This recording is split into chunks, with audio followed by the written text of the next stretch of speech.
The Raven by Edgar Allan Poe.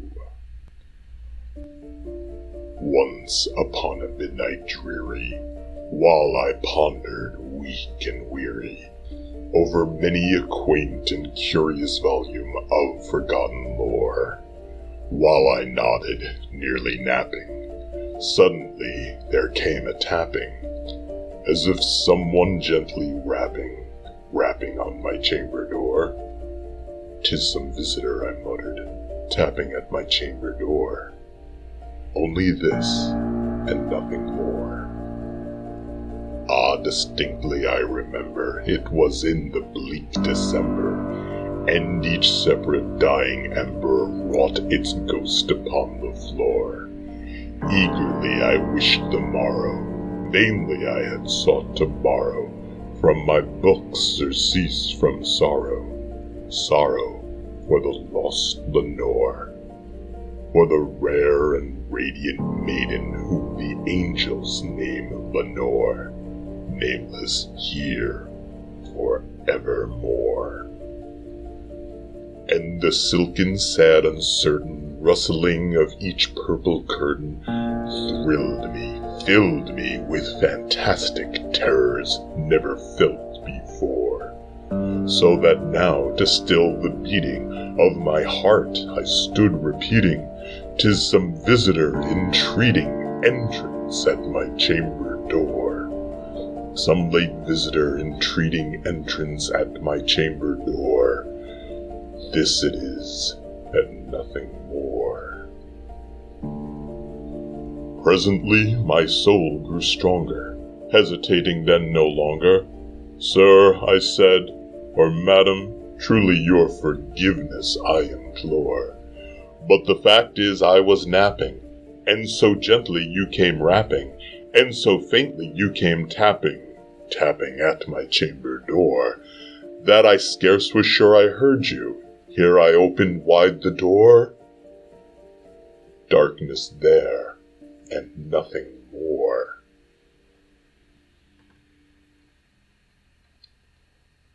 Deep into that darkness peering, long I stood there wondering, fearing, doubting, dreaming dreams no mortal ever dared to dream before. But the silence was unbroken, and the stillness gave no token, and the only word there spoken was the whispered word, "Lenore?" This I whispered, and an echo murmured back the word, "Lenore." Merely this, and nothing more.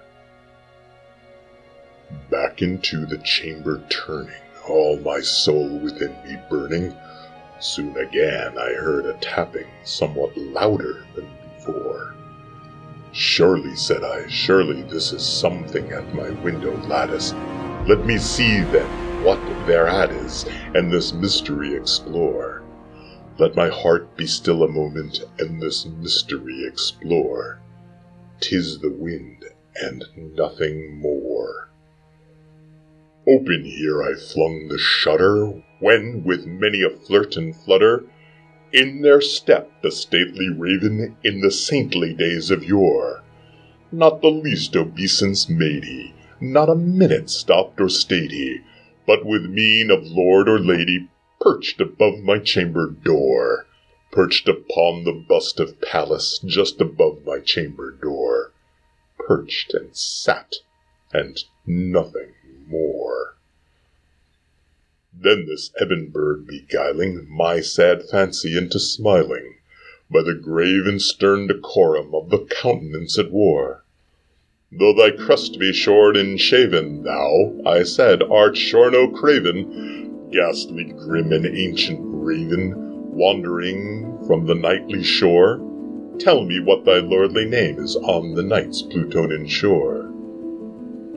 Quoth the raven, "Nevermore." Much I marveled this ungainly fowl to hear discourse so plainly, though its answer little meaning, little relevancy bore. For we cannot help agreeing that no living human being ever yet was blessed with seeing bird above his chamber door, bird or beast upon the sculpted bust above his chamber door, with such a name as Nevermore. But the raven, stirring lonely, on the placid bust spoke only that one word, as if his soul in that one word he did outpour. Nothing further than he uttered, not one feather than he fluttered, till I scarcely more than muttered, "Other friends have flown before. On the morrow he will leave me, as my hopes have flown before."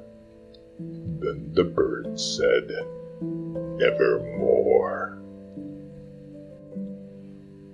Startled at the stillness broken by reply so aptly spoken, "Doubtless," said I, "what it utters is its only stock and store, caught from some unhappy master, whom unmerciful disaster followed fast and followed faster, till his songs one burden bore, till the dirges of his hope that melancholy burden bore, of never, nevermore."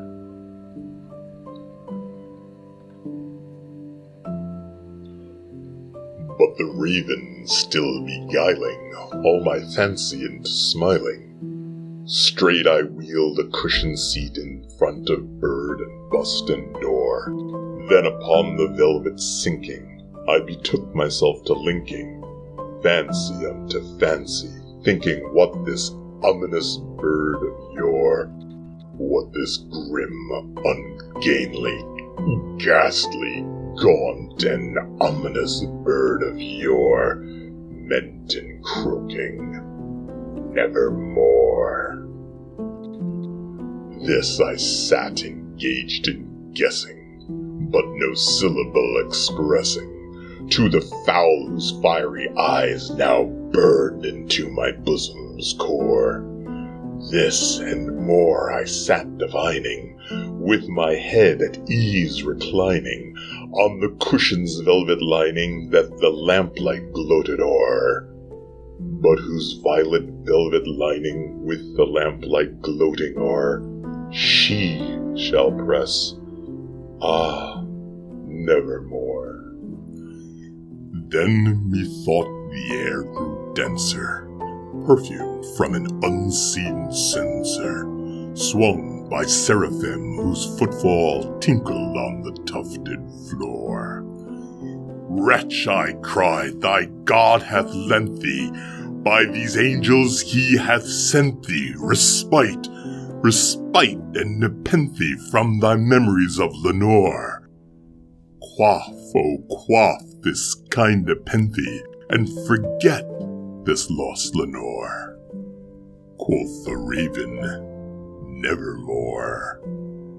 "Prophet," said I, "thing of evil, prophet still of bird or devil, whether tempter sent or whether tempest tossed thee here ashore, desolate yet all undaunted, on this desert land enchanted, on this home by horror haunted, tell me truly, I implore, is there balm in Gilead? Tell me, I implore."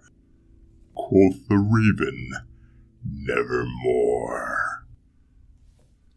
"Prophet," said I, "thing of evil, prophet still if bird or devil, by that heaven that bends above us, by that God we both adore, tell this soul with sorrow laden, if within the distant Aidenn it shall clasp a sainted maiden whom the angels name Lenore. Clasp a rare and radiant maiden whom the angels name Lenore."